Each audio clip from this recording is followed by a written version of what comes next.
Thank you all for coming out for music and poetry, and thank you to Carolyn for asking us to play this year. We always like to get to play this music. We're going to start our portion of the evening with some classical works from the Baroque and Romantic time periods. The first piece we're going to play comes from the Royal Fireworks music, written by George Friedrich Handel in 1749. And this was written under contract for George II of Great Britain in honor of a celebration for the end of the War of Austrian Succession, which I read the Wikipedia page on and I still don't understand what it was. But I think this is probably the best thing to come out of that is this music right here. Originally, King George said he didn't like fiddles, and Handel wanted to write this that had with the violin part. He wanted to write the full orchestra version. But he was told, no, only martial instruments. Can you guess what martial instruments are? It's wind and percussion. But here's what it was originally. Here's the original instrumentation. 24 oboes, 12 bassoons, a contrabassoon, 3 timpani, and side drums that didn't have a part, but were just told to ad-lib a part. So that's not the way we're going to play it today. Handel did rescore the suite for full orchestra, and that's probably the version that we're all more interested in. I'm really wanting to look for a recording with 24 oboes and 12 bassoons, though. So, and we're going to play 3 movements from this suite. We got one bassoon, right?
more piano.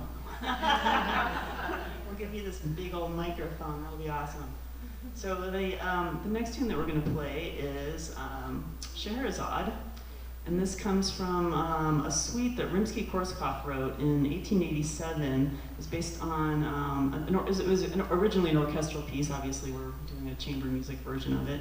And it was based on the tales of 1001 Nights, a collection of Middle Eastern folk tales. The work became known by the name of the narrator of those tales, who is Scheherazade, who saves herself from execution by telling a series of interlinked stories over the course of 1001 Nights. We're going to play music from the third movement of this suite that features one of the many beautiful melodies in the suite, played by Dolores.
So the next tune that we're going to play comes from a suite of songs that Brahms wrote.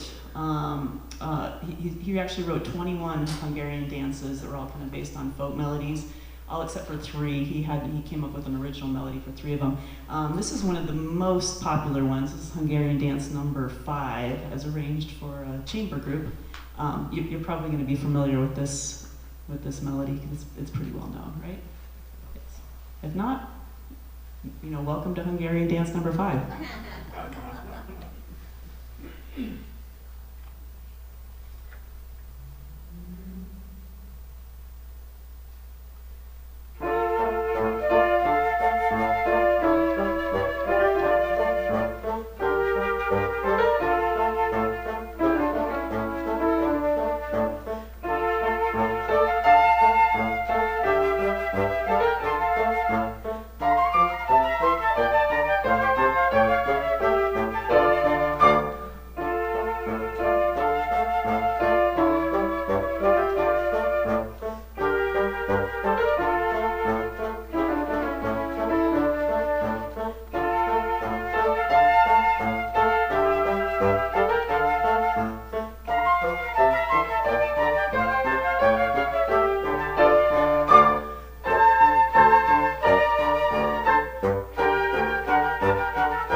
a couple of waltzes for you. Everybody loves a good waltz, right? By the Waltz King, Johann Strauss.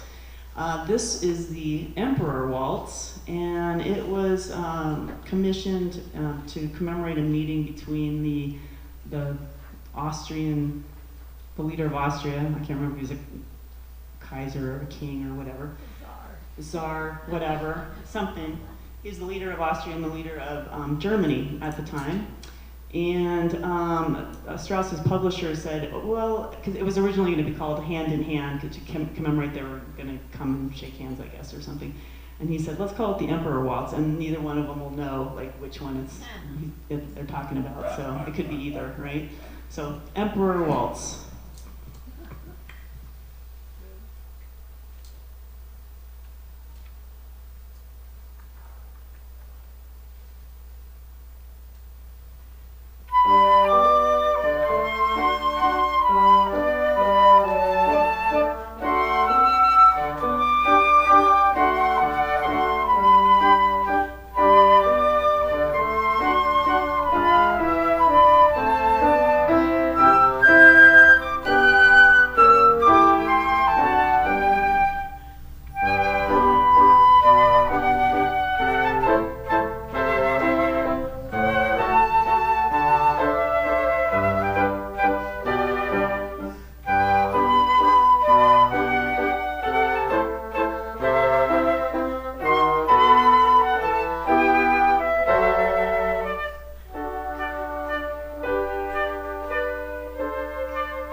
And our last piece of the first music portion of the evening is another waltz, Tales from the Vienna Woods, also by Strauss. This is one of his earlier marches, but it's kind of the one that cemented him as the waltz king.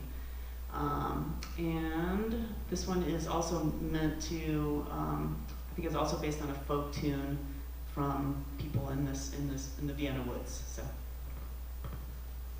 Tales from the Vienna Woods.